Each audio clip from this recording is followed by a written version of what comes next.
Bom, eu vou começar subindo no palco só para ser diferente de todo mundo, tá? Porque tá aqui, né? Por que a gente não vai usar, certo? Ficar todo mundo aqui, dá pra eu ver todo mundo, senão fica um monte de cabecinha na minha frente, eu não vejo ninguém, eu gosto mais de ver as pessoas. Prazer, sou o Nino Denani. Só vou contextualizar um pouquinho mais o que a G falou. Eu sempre fico muito feliz de ser o último palestrante.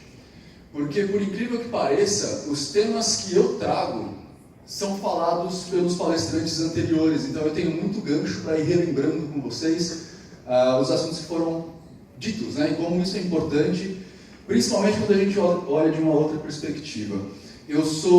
Fui, na verdade, aproveitando a palestra dela, eu queria que ela nem tivesse ido embora, porque ela ia rir pra caramba disso. Eu sou dono de um estúdio de design, né? Sou empresário. E estou entregando a minha empresa porque eu não aguento mais. É muito chato ser empresário no Brasil. Eu gasto uma semana do mês com coisas chatas, que é cobrar fornecedor, cobrar cliente, pagar funcionário, imposto, e tem uns 14 mil impostos que você tem que pagar, e às vezes você paga um, mas no mês seguinte você não paga, aí quando você acha que vai sobrar um dinheiro, vem o governo, inventa um imposto para você pagar, enfim, é um saco. Eu estou largando essa vida de empresário, estou me desvencilhando aos poucos da empresa, para também não deixar nenhum cliente a ver navios, né? Eu preciso entregar as coisas que eu me comprometi a fazer, e estou assumindo uma vida que acho que a maioria de vocês vai olhar para minha cara e falar, mano, você é retardado, velho. Eu tô meio que virando youtuber. Essa é a piada. A moça ali já viu. Eu tenho um canal no YouTube, como a G falou. É um canal que não tem muito a ver com design nem nada disso. É um canal de desenvolvimento pessoal. Não sou coach. Então, não espere que eu esteja aqui para fazer palhaçada e incentivar vocês a trabalhar melhor e essas coisas todas, porque esse não é meu objetivo. Meu objetivo, na verdade, é deixar vocês um pouco mais tristes. Esse é meu desenvolvimento pessoal. Espero que vocês estejam felizes agora, porque eu vou tirar toda essa felicidade de vocês. Quando vocês começarem a chorar, eu paro a palestra, tá? Eu vim, na verdade, para trazer para vocês um tema que é o meu estudo já há mais de 10 anos, tá? Eu trabalho com desenvolvimento pessoal, isso vai ser um desenvolvimento muito legal para vocês, mas não existe nada que a gente tenha que fazer, e por isso que eu queria trazer a palestra dos dois anteriores junto, sem a gente estudar a relação da mente, tá? Bom, meu nome é Nino Denani, vocês já entenderam? Sem falar da mente.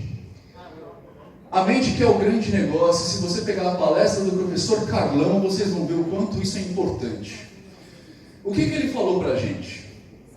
Que ele teve um monte de percalços na vida dele, e ele conseguiu passar esses percalços, mas principalmente ele interagiu com esses percalços de forma positiva, né? A mente, segundo o que a gente tem hoje em dia na ciência, é a definição científica de mente, né? Eu estou deixando a definição filosófica de lado e a definição espiritual de lado para falar da ciência, por enquanto. A mente, ela é a coisa que existe na gente, que é responsável pela interação que a gente tem com o que está fora do que o que a gente é. Ficou complicado? Nós somos uma coisa e a gente se interage com uma coisa que não é a gente. Essa interação é feita através da mente, tá? É a mente que interage. O que quer dizer? Que a mente, primeiro, ela não é um órgão, né? Embora a gente se relacione com as coisas através do cérebro, a mente não é o cérebro.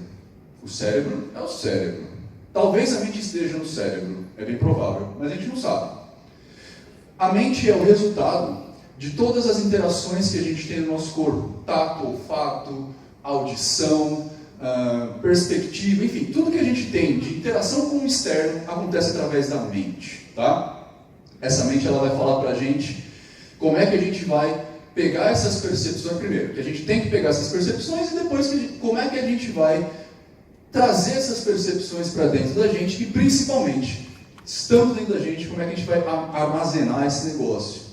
Ela não é mensurável por aparelhos, a gente não consegue enfiar a mente num, sei lá, eletroencefalograma, e fala, a mente está aqui, ela não é mensurável, então a gente não consegue saber efetivamente o que ela é, onde ela está, essas coisas todas.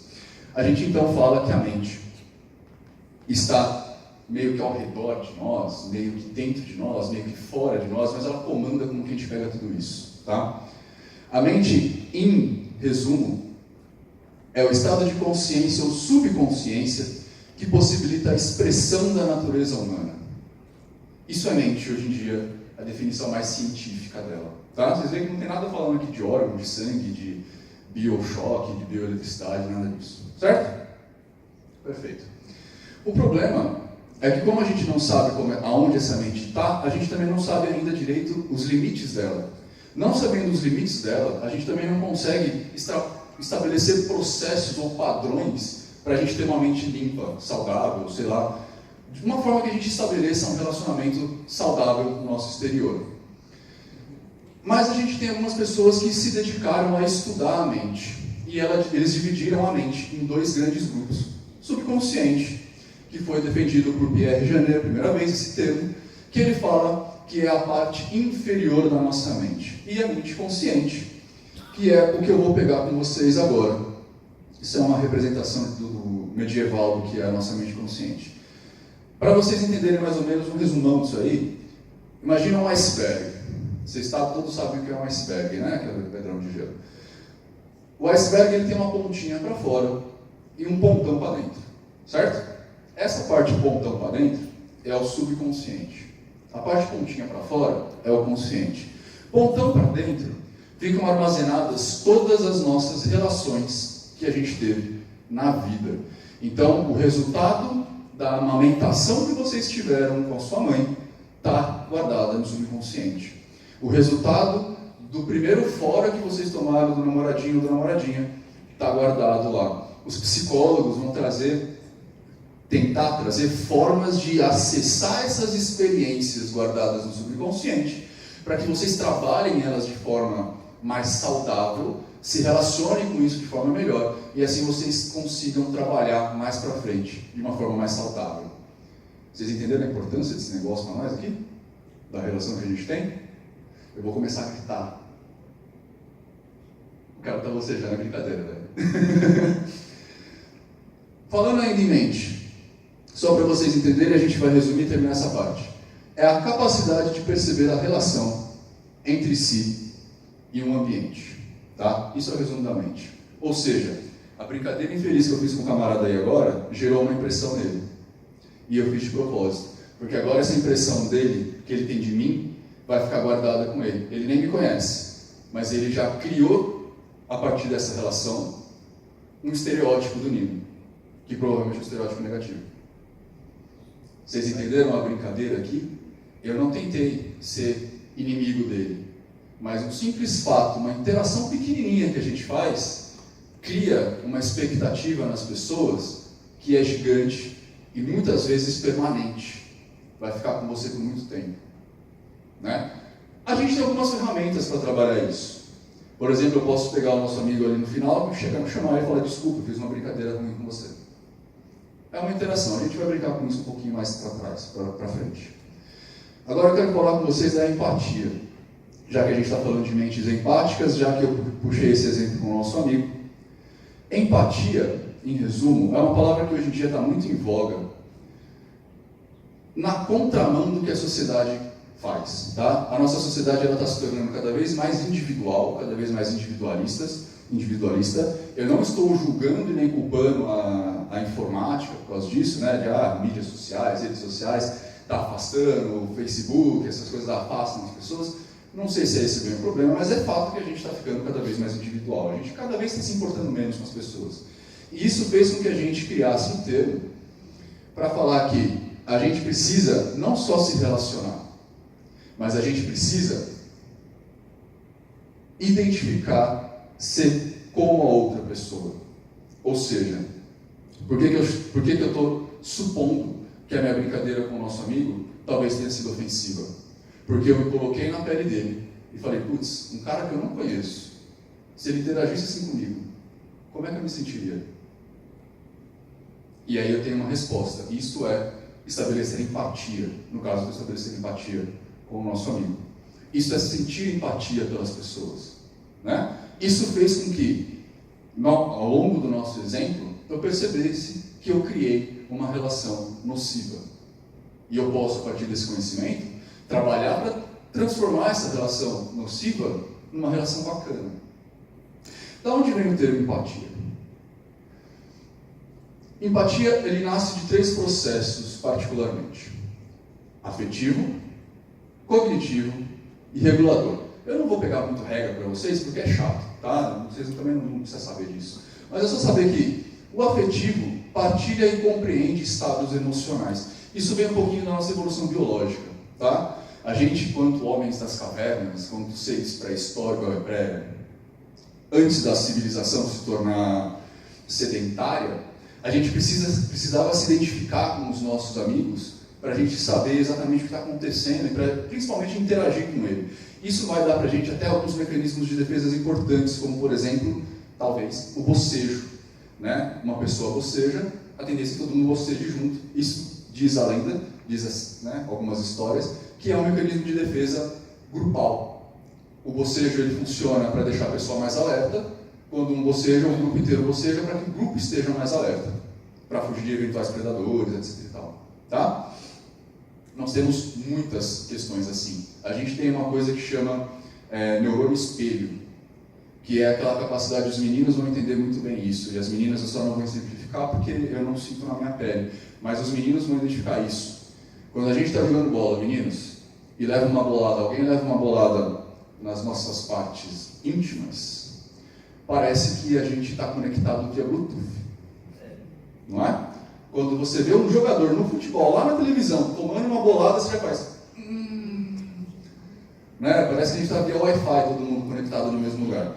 Isso é um neurônio que a gente tem especializado, é uma área do nosso cérebro especializada, chamada neurônio espelho, que ele vai identificar exatamente o que é prejudicial para a gente não repetir a reação. Tá? A gente tem um processo cognitivo que delibera sobre os estados mentais. Então, eu estou vendo o meu amigo ofendido, eu me coloquei ali, senti a ofensa dele, e eu vou raciocinar a respeito disso, racionalizar essa ofensa. Vou trazer esse negócio para dentro de mim. Como eu falei, eu tive uma ação, eu me coloquei no lugar dele, e aí eu pensei a respeito. E o terceiro é o regulador, que lida com o grau das respostas empáticas, é como a gente vai interagir com isso. Tá? Esse termo, ele foi utilizado, existem algumas controvérsias a respeito disso, mas aparentemente por Theodor Lipps, que ele usou esse termo para falar das relações entre o artista e o espectador que projeta a si mesmo na obra de arte. Eu não sei quem aqui tem costume de ir em museu. Quem levanta a mão lá? Quem tem costume de ir em museu aqui? Maravilha. Quem chorou quando o museu pegou fogo lá? Eu sou artista, eu sou formado em artes plásticas, tá? Eu tô bem feliz. Obrigado. Mas assim, quem aqui já viu alguma, sei lá, novela? Novela todo mundo vê, né? Novela é fácil, né? Vocês estão ali interagindo com uma obra de ficção, e aí vocês veem o protagonista ou a protagonista passando por uma determinada situação. Vocês se colocam na pele da protagonista ou do protagonista, né? Quem gosta bastante disso. O Theodor Lipps começou a procurar, na verdade, isso começou com Kant, mas ele aprofundou. Quando você está olhando uma obra de arte, você sente alguma coisa ali. Você se coloca no papel da obra de arte. Você vê isso aqui e se relaciona. Sabe essa obra? Ficou famosa, são os macaquinhos. Vocês viram isso? Virou meme até na internet. Né? Que as pessoas ficavam nessa rodinha, um cutucando o ânus do outro. Isso causou muitas brigas, causou muita revolta, causou muitas situações negativas na internet. Tá? A gente está vivendo um momento político muito complicado, que influenciou, mas quando a gente vê isso daqui, a tendência é que a gente se coloque na obra de arte. A gente vê as pessoas cutucando, e a gente sente o cutuco, e a gente se relaciona com isso. Era isso que o Theodor Lipps estava falando. Claro que isso aqui é uma obra, que eu peguei um extremo, mas quando a gente vê obras como a Mona Lisa, por exemplo, ou o estatuário grego, que é o que a gente chama de belo, né, que a gente chama de sublime, porque a gente se sente melhores do que Deus, do que Zeus no caso, esse é o papel da arte grega, ser melhor do que Deus, a gente começa a se relacionar com isso. O Theodor Lipps pegou essa informação para a gente, vamos jogar isso aqui fora.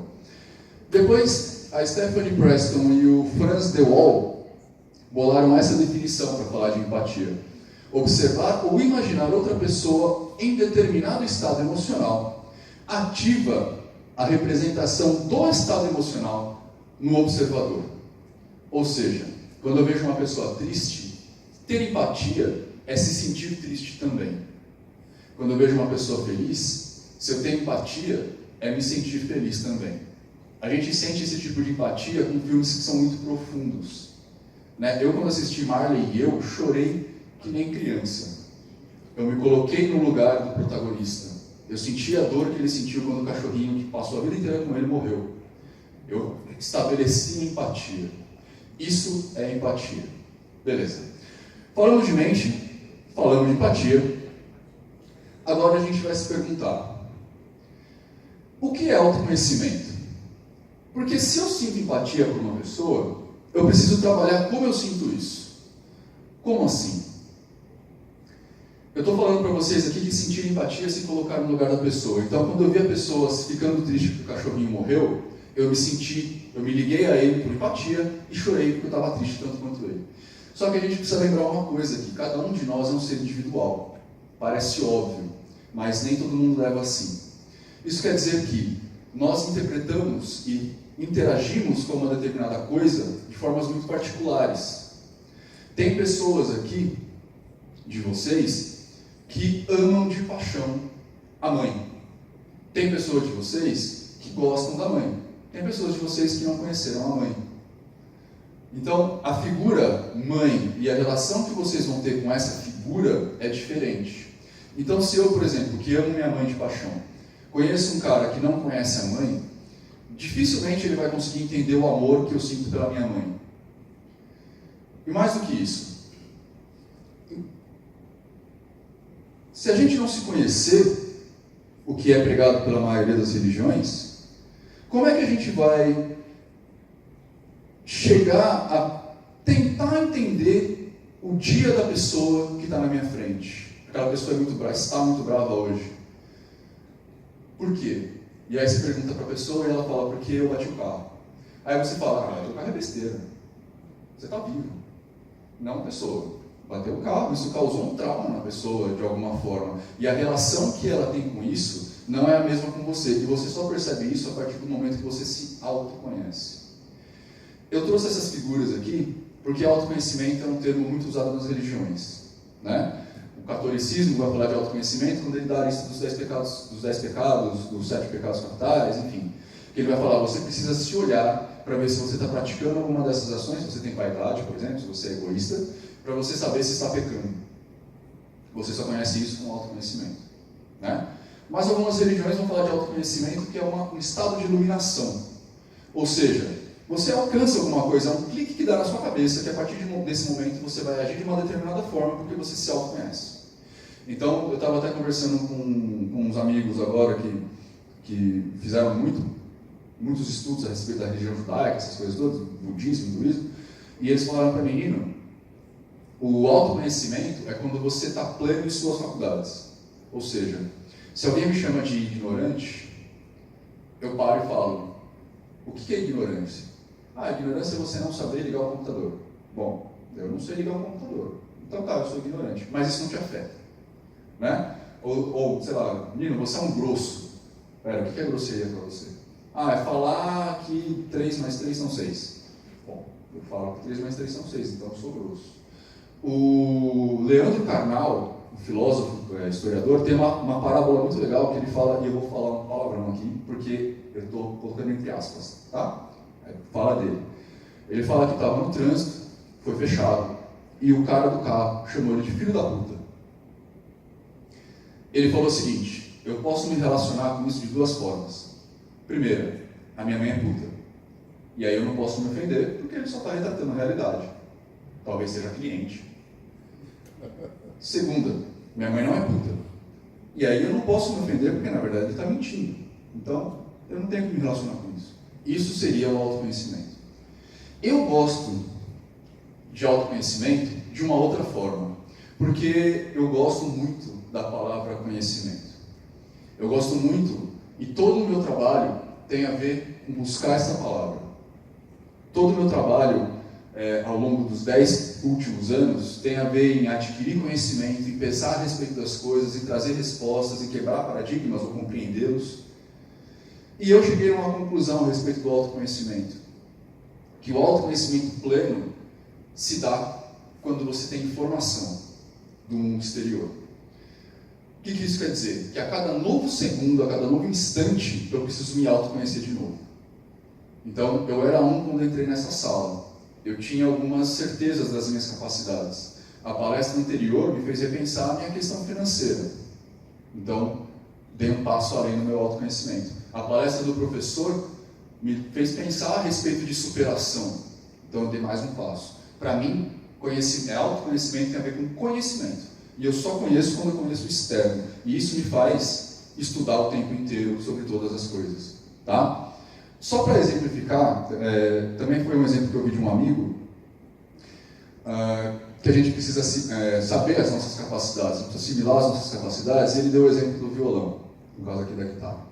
Ele falou, Nino, então o que você está falando de autoconhecimento é que você pode aprender o sol. Para quem não sabe, essa é a posição do sol no violão, e esse daqui é a tablatura do sol. Então, dedinho 1, dedinho 2 e dedinho 3. Aprendi o sol. Dou um sol perfeito na minha guitarra.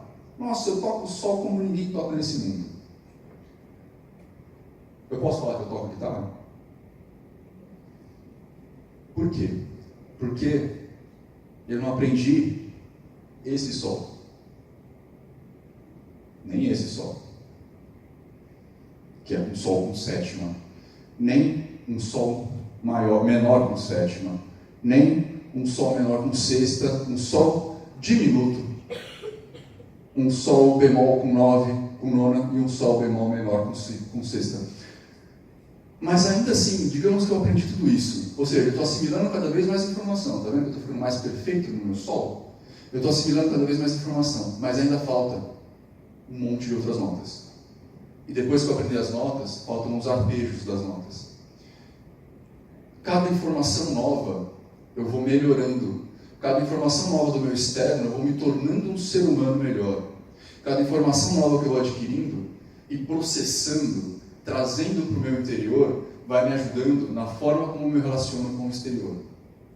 A partir do momento que eu compreendo o que é uma dor de pedra nos rins, eu consigo interagir melhor, criar mais empatia com quem tem essa pedra. Certo? Eu não consigo falar para vocês, por exemplo, e isso é uma coisa que a gente pode começar a pensar, já que a gente está falando de empatia, o que é para uma mulher TPM? Meninos, vocês conseguem me responder? Você tem que fugir delas. E que tem que gastar em chocolate. A gente acha que é a época que o Satanás vem na Terra, num corpo feminino, e fala, vou te testar, para ver se você vai para o céu ou se você vem comigo. Né? A gente fala isso na brincadeira, mas eu de fato não sei o que acontece com uma mulher. É difícil eu estabelecer empatia com uma mulher de TPM, simplesmente porque eu não tenho útero. Então, o banho de hormônio que vocês tomam, eu nunca vou experimentar. Assim como eu nunca vou conseguir falar para vocês que a dor do parto, como geralmente o pessoal fala na internet, né? A dor do parto é maior ou menor que um chute no saco. Né? Que geralmente o pessoal fala que a dor do chute é mais intensa, porque o homem não quer repetir isso, mas a mulher quer ficar grávida 2 vezes, 3 vezes. Né? Mas eu não consigo chegar nesse nível de empatia. A barriga pesa, eu não consigo andar, o pé incha. Tá bom, mas vamos tentar ser legal, mas eu não consigo efetivamente descobrir isso. Como que talvez eu sane um pouquinho esse problema? Lendo, perguntando. Como é que é para você ficar grávida? Como é que você está agora? Putz, não entendi isso direito. Como é que é? Como assim você está nervosa? É por causa do hormônio? Entendeu? Pergunta. É claro que se a mulher tiver efetivamente TPM, ela vai brigar muito com você por causa disso. Mas, é legal vocês ao longo do tempo, tentarem compreender essa situação. Para vocês terem uma ideia, eu no meu canal tenho uma playlist especial sobre sexo, que eu falo um pouquinho sobre isso. Eu comecei essa playlist porque algumas mulheres vieram conversar comigo e falar que os homens não sabem onde fica o clitóris, que a gente chama de carinhosamente de Cleiton. O Cleiton. A gente nunca acha o Cleiton. E eu falei, como é possível a gente não saber? Meninos, como é possível vocês não saberem onde está o Cleiton? Porque isso é biologia. A gente aprende na escola aonde está o Cleiton. Tudo bem que a gente não vai saber onde está o Gerson, que é o ponto G. Mas o Cleiton está fácil. É visível, inclusive. E aí eu comecei a entender que a gente está com preguiça de fazer essas coisas. Não do Cleiton, mas de procurar informação sobre as coisas. Vocês também, né? Só a gente começar a falar de sexo, todo mundo se anima. A gente está com preguiça de procurar informação. E aí, com preguiça de procurar informação, a gente extrema elas. E aí a gente tem um pouquinho do que acontece no mundo social hoje a respeito de política. A gente extremou as coisas, porque a gente tem preguiça de repente pegar um plano de governo e ler. Ou de procurar se a informação é verdadeira. Né? A gente se complicou por causa disso. Bom, isso só quer dizer que quanto mais nós conhecemos, mais a gente tem capacidade de nos conhecer. Tá? Quanto mais a gente sabe do exterior, mais eu tenho capacidade de saber do meu interior. Né? A gente nunca vai saber se a gente está com gastrite, se a gente não sabe o que gastrite é. Entenderam? É isso que eu quero trazer para vocês. A gente nunca vai saber que a gente tem, tendinite, se a gente não sabe que existem tendões no nosso corpo. A gente precisa saber o exterior. A gente vai saber que está doendo. Mas a gente pode falar assim, tendinite, eu estou sentindo uma dor no braço, vou pôr uma faixa, um gelo. E a gente pode até piorar a inflamação, porque a gente não sabe o que é uma tendinite. Entenderam o paralelo que eu estou tentando traçar? Maravilha. Falando de empatia, agora eu falei de que a gente tem que, para a gente estabelecer essas relações empáticas para as pessoas, para a gente tornar o mundo um lugar melhor para a gente precisa primeiro saber o que é mente, saber o que é empatia, e depois conseguir estabelecer relação. E a relação está em tornar o outro a gente, entrar no lugar do outro. Mas eu vou falar para vocês, agora que a gente está falando de autoconhecimento, que a gente precisa também tirar um pouquinho do outro de dentro da gente, para conhecê-lo efetivamente, já que a gente não consegue saber quem a gente é se a gente não tem informação. Então, como que é seu nome, moço? Gabriele? Como é que eu vou conhecer a Gabriele? Como é que eu vou ter empatia pela Gabriele se eu não sei quem ela é?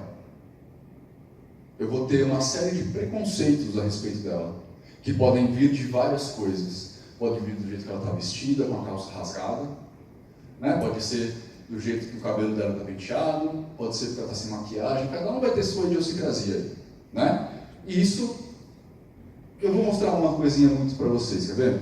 Vocês me viram chegando aqui, assim, né? De terno, embora de All-Star, de terno, cabelo comprido e brinco. Vocês criaram uma figura de mim, certo? Se eu chegar para vocês, sem striptease, tá?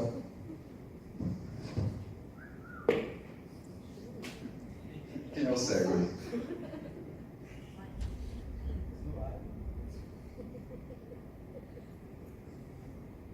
Mostrar que eu tenho um monte de tatuagem também. Se eu tivesse feito isso logo no começo, talvez vocês nem tivessem me ouvindo. Fora o rapaz tatuado ali, você, né, que é tatuador? De óculos? Não? Eu cheguei aqui e encontrei um camarada tatuadão. Ó, várias tatuagens, brinco na orelha, cabelo comprido. Vocês iam me levar a sério? Também. Hã? Também. Você talvez tenha um novo... a G também. Mas vocês têm uma outra... Vocês adquiriram informação a ponto de perceber que não é isso que vai falar que eu falo bem ou não. Que eu tenho algum nível de inteligência ou não. Não é que eu tenho nível de informação ou não. Só que mesmo isso veio de um preconceito. prova de outra faculdade. Veio de um preconceito. Porque você acha, você estabeleceu esse parâmetro de você não me conhece. Você preconcebeu. Eu só consigo ter relação empática quando eu efetivamente conheço. E o conhecimento da pessoa exige relacionamento. Né? Para eu conhecer a Gabi, já estou íntimo dela, para eu conhecer a Gabi, eu preciso conversar com ela. Eu preciso parar no corredor às vezes e bater um papo com ela. Conhecendo o outro fica mais fácil de eu estabelecer empatia por ela. Fica muito mais fácil, muito mais tranquilo. Acabou a minha apresentação. Tá bom. Por que raios eu tenho que estabelecer empatia com a Gabi?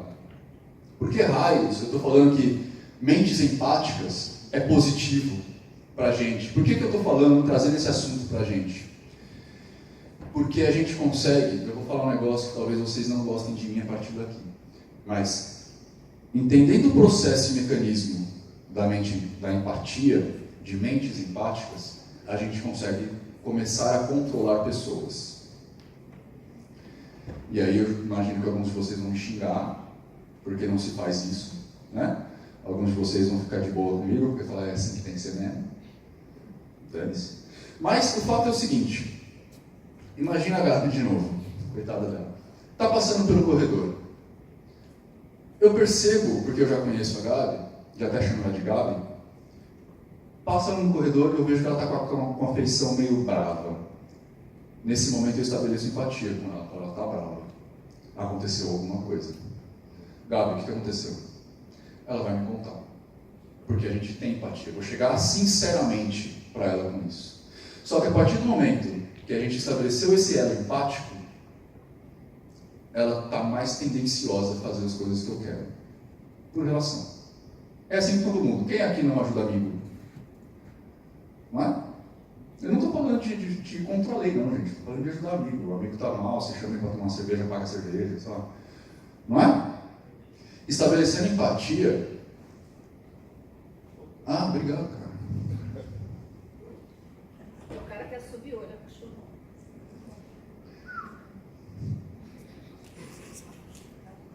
Eu estou solteiro. Por enquanto. Mas você tem uma coisa que eu não gosto, cara. Barba.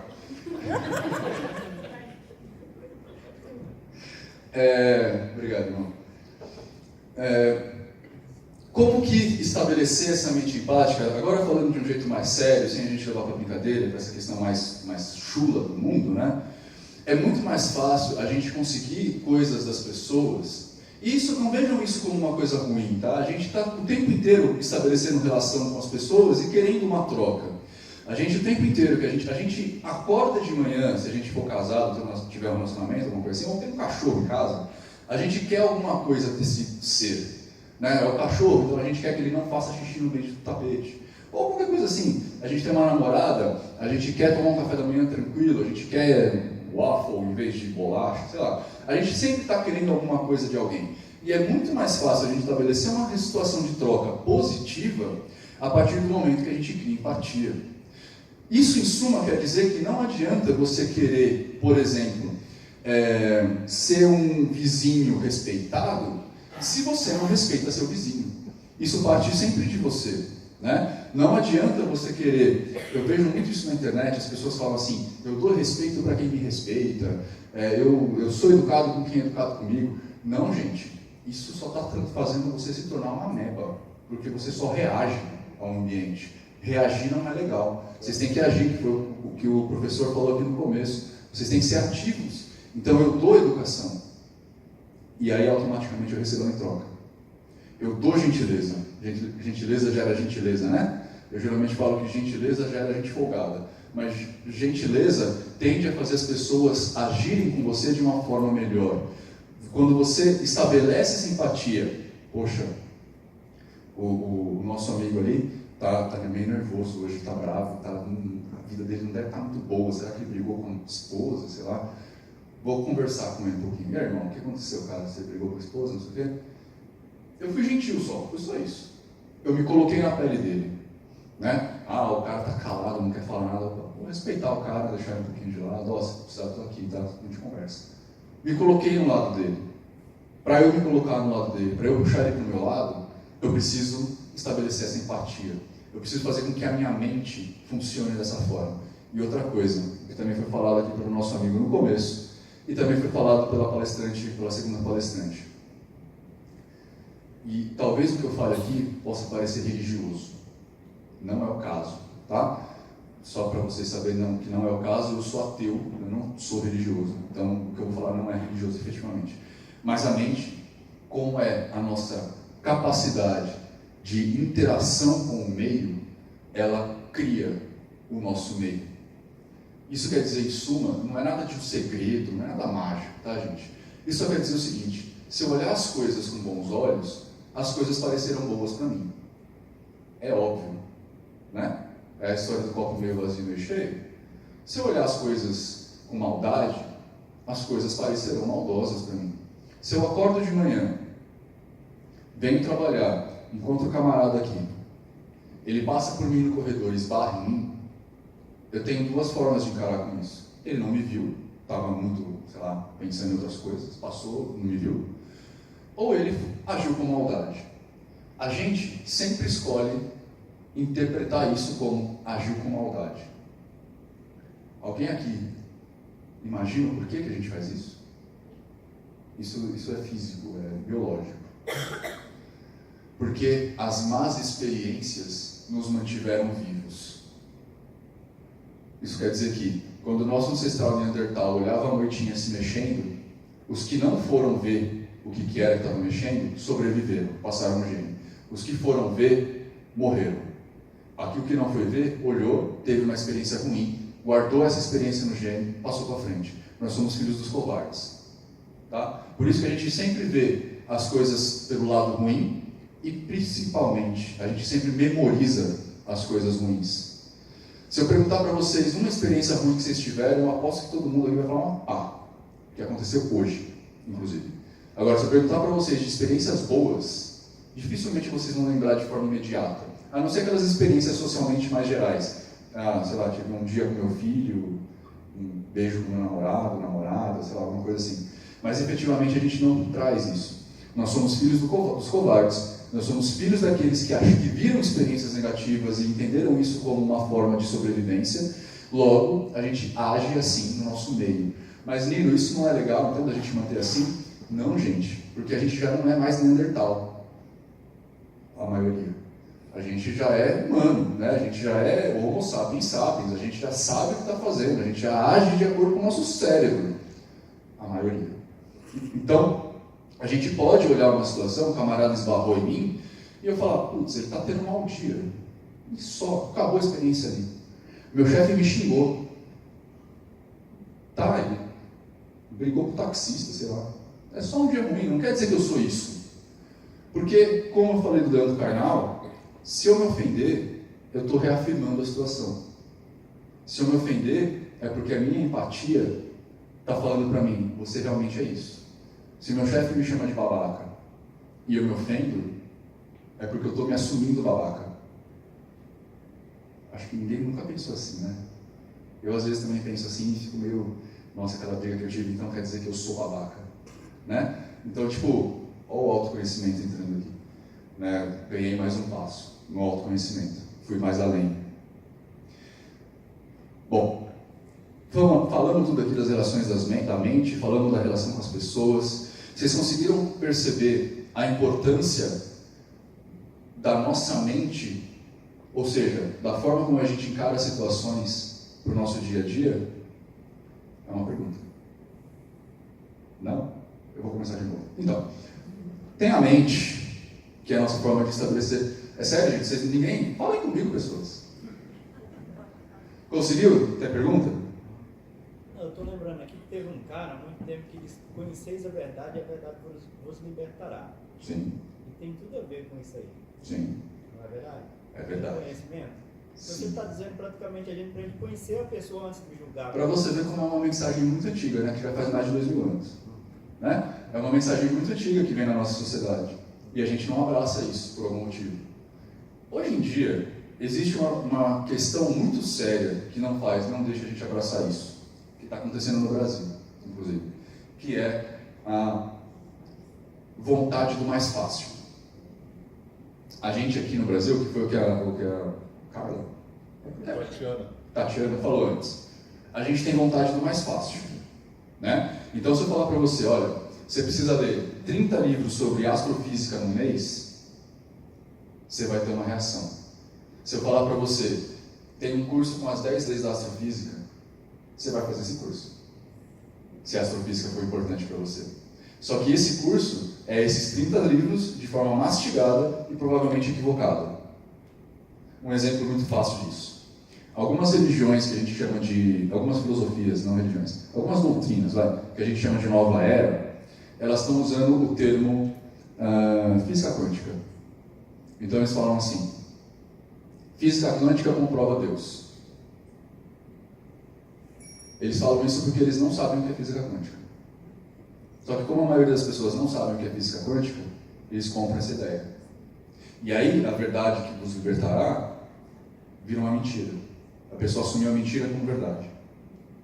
Entendeu? Eu não estou colocando aqui questões de Deus, tá? Se existe ou não. Estou falando que a física quântica não é isso. A física quântica nem chega perto disso.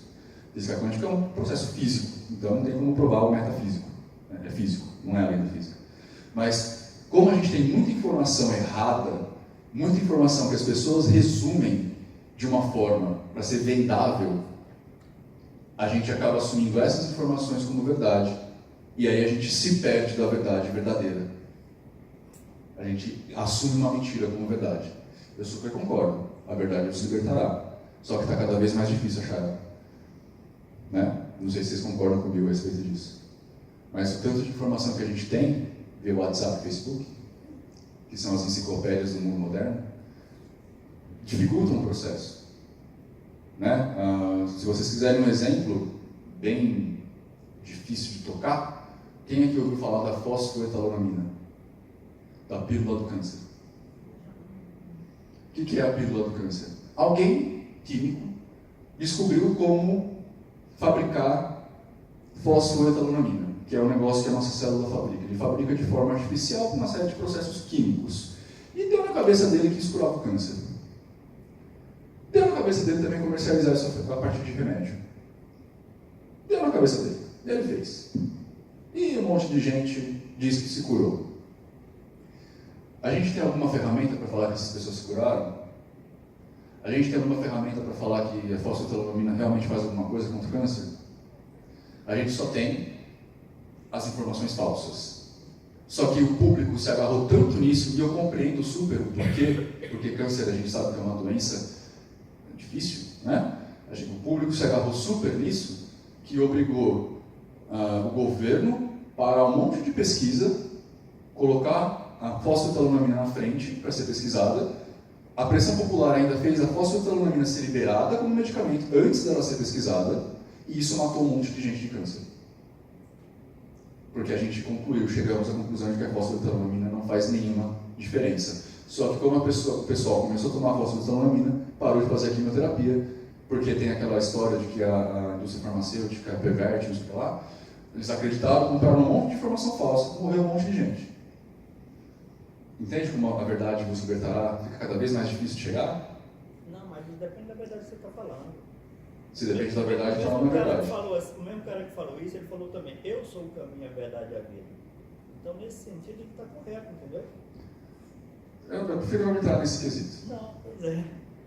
Para você a verdade é uma, para quem está falando é outra. Eu prefiro não entrar nesse quesito. É bom estabelecer qual é a verdade que estamos procurando.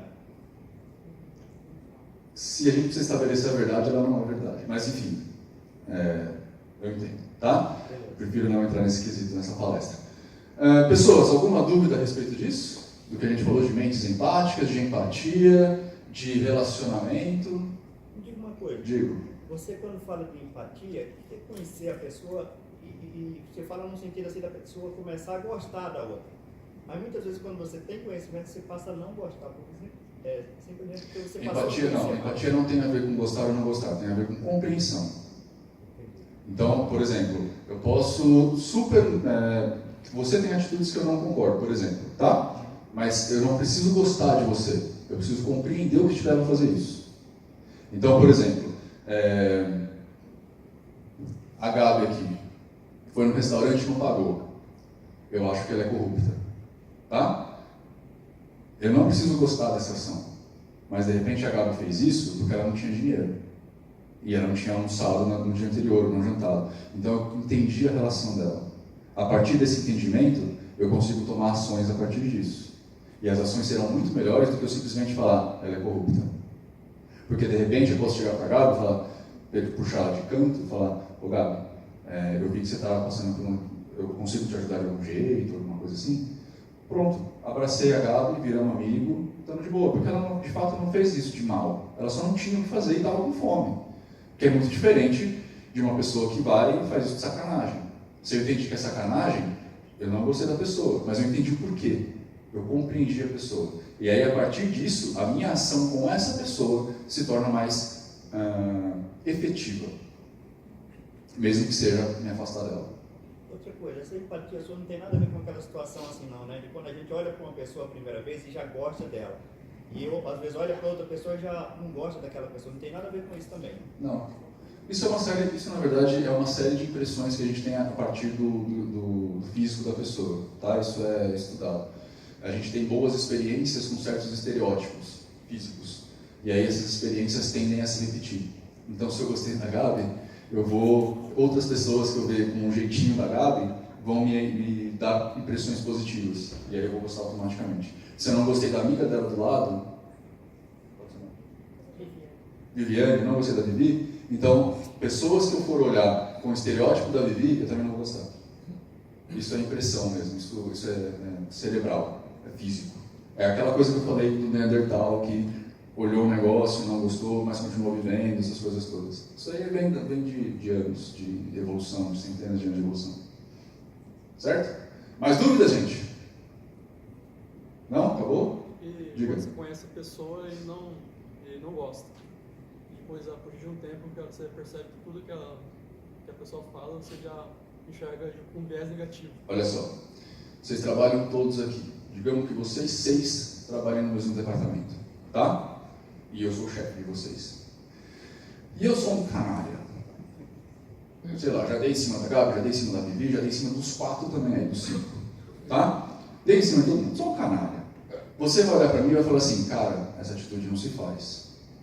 Entretanto, você pode não gostar de mim, só que você sabendo que eu sou assim, e sabendo o que me leva a ser desse jeito, vai dar a você a oportunidade de trabalhar comigo da melhor forma possível.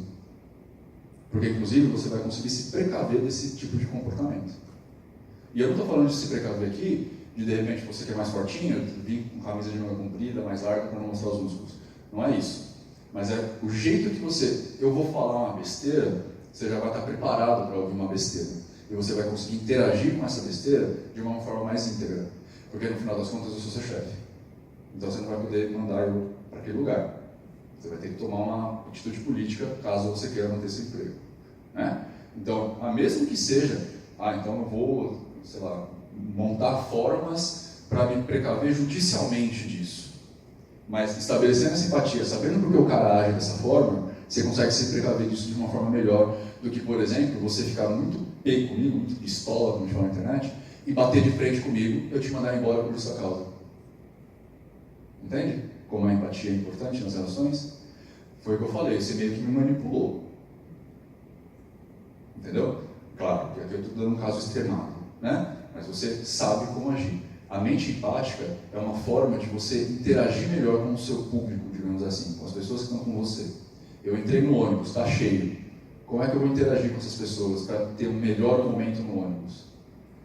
Vou tentar vou entrar um pouquinho mais devagar, não sei. Cada um vai ter uma percepção disso. O importante é que, entrei no ônibus cheio, a pessoa pisando no meu pé, eu não vou achar que a pessoa fez de propósito.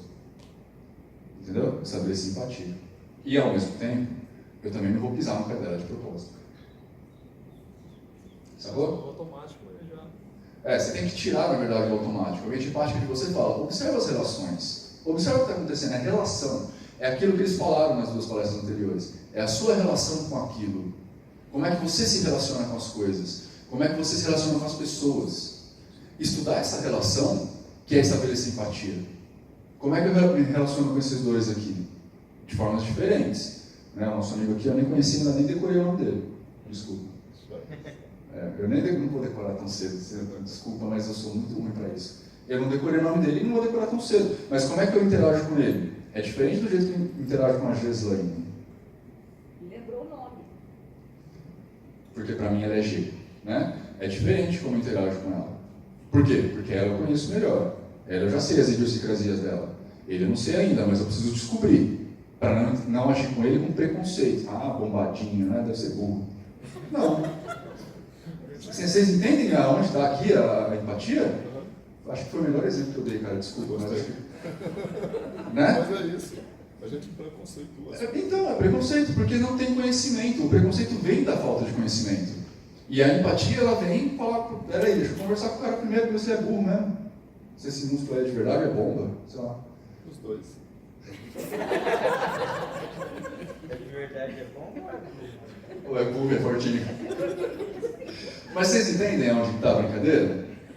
É no conhecimento, gente. É no conhecimento. A gente deixa de ter pessoas muito legais do nosso lado por preconceito. Porque eu poderia olhar para ele e falar assim, ah, bombadinho, burro. E não falo nunca mais com esse cara. Estou perdendo uma par de oportunidade com ele. Hã? Tá mesmo. Tá vendo? Já perdi pelo jeito. Não, Fala, se você não continuar... Ó, a moça ali, ó, desculpa, eu vou brincadeira que eu vou fazer. Ela parece a Manuela Dávila. Eu posso interagir com ela assim, ah, petista safada. Entendeu? Não, vamos conversar. Diga, desculpa, brincadeira. Não, eu queria perguntar assim, isso exige um treino e depois passa a ficar natural, porque Sim. a gente sempre tem que pensar, então, antes de abordar um... O Einstein falava um negócio pra gente. Uma mente expandida nunca retorna ao seu estado original. Isso quer dizer o quê? Isso é mito da caverna do Platão. Para quem não conhece, eu não vou resumir isso, depois procurem, porque é assim que busca conhecimento. Mas é assim, uma vez que você tem uma informação, você tem dúvidas sobre ela, você vai querer mais informação, e isso vai virar um ciclo vicioso. Então, quando você tem uma informação sobre uma pessoa, naturalmente você começa a observar as outras atrás das informações. Isso é tão legal, tão natural, que a PNL nasceu a partir da observação das pessoas. A leitura fria nasceu, a hipnose nasceu a partir do estudamento das pessoas. Uma série de cadeiras, digamos assim, nasceram a partir da relação das pessoas. Então, como é que eu, Nino, vou trabalhar com vocês para vocês gostarem de mim no palco e me ouvirem? Isso é estudo de relacionamento, é empatia. Eu preciso estabelecer empatia com vocês, né? E eu, lógico, vou escolher que tipo de relacionamento que eu vou ter para ficar mais fácil. Então, se eu quero um público mais permissivo, eu vou chegar aqui, dar cambalhota, pular, brincar, falar um monte de besteira. Se eu quero um público mais concentrado, eu vou começar com uma informação chocante, que foi a informação que eu dei do rapaz ali no começo. Né? Eu usei ele bocejando para impactar todo mundo olhar para mim. Entendeu? Então a gente vai estudar a relação para ver como a gente funciona. Provavelmente ele não vai gostar mais de mim. Desculpa, cara, eu pedi 1 milhão de vezes desculpa para você, porque eu te peguei de cobaia, depois eu até mudei para Gabi. Mas era só parte do exemplo, tá? Vai se inscrever no seu canal. Vai se inscrever? Ah, tudo bem, cara. Depois que vocês me seguem no canal, vocês ficam meio malucos. Enfim, você entende? Então, eu olho para ele, eu já não penso mais, deve ser burro porque é fortinho. Por quê? Porque eu já entendi que isso não tem uma coisa a ver com a outra. Entendeu? Então vai ficando mais fácil. Quanto mais informação você tem, mais fácil o relacionamento é. É simples assim.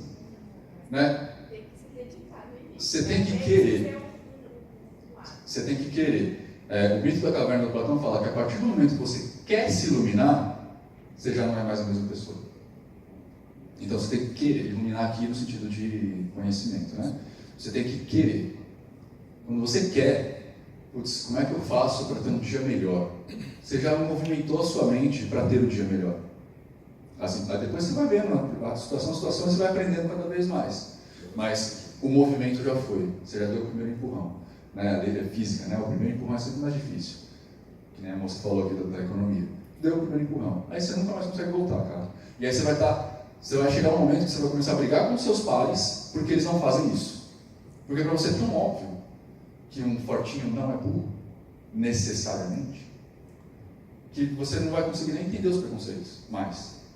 Né? Que nem tem um monte de preconceitos, né? Tem preconceito contra o homossexual, contra negro, contra acadêmico, contra religioso. O preconceito contra tudo mais é só porque a gente não dá permissão, a gente não se permite entender o que aquela pessoa é. E principalmente, cada pessoa é uma pessoa, então estereótipos não funcionam. Né? Não é porque o cara é forte que é burro. O cara só é forte. E pode ser mega inteligente. Pode não ser também. Entendeu? Que nem eu falei com você, você tem o estereótipo da Manuela Dávila, mas não necessariamente você tem as mesmas atitudes dela. Sacou? Só que isso a gente vai para cada mínimo detalhe. Né? Não é porque o camarada está deitado ali de todo assim, que ele não está prestando atenção no que eu estou falando. Só que, por uma percepção a primeira aqui, é o que dá a entender. Só que eu sou exatamente igual a ele, então, tipo, eu sei que não é assim. Por isso que ele assumiu. Ele o quê? Assumiu não, isso aí já é outra questão, depois a gente vê. É brincadeira, tá, cara? Só na intimidade. Beleza, gente? Ficou claro ou eu falei muita groselha? Não, ficou bom. Ficou bom? Ficou ótimo. Bom, você, o Fortinho falou, então tá ótimo. Então é isso, gente. Espero que vocês tenham absorvido alguma coisa. Não, vamos reformular. Espero que o que eu falei para vocês tenha sido útil de alguma forma. Espero que vocês saiam daqui sendo pessoas novas. Vocês viram que eu faço palestras motivacionais que não motivam, né? Não é meu foco, eu nem tento, na verdade. Eu só quero dizer para todo mundo que sim, gente, a gente precisa assumir a nossa parcela de burrice. Porque todos nós temos uma. E a gente primeiro assume, depois tenta tirar. Porque também só assumir e achar legal não é bom, né? Então assumimos a nossa parte de ignorância, não conheço isso, e vamos tentando conhecer cada vez mais. É um processo lento, é um processo doloroso, mas é um processo que eu acho que vale muito a pena lá na frente. Tá? Espero que vocês tenham um ótimo dia, uma ótima vida. Tchau. Só um minutinho para contextualizar. Tudo que ele falou tem muito sentido e a gente tem muita dificuldade em, quando acontece com a gente poder parar e repensar. O caso de alguém tocar no seu íntimo, às vezes dói, e a gente fica, filho dá em mim, né? Dá P, sei lá, qualquer coisa. Isso acontece todo dia. Mas o Marcelo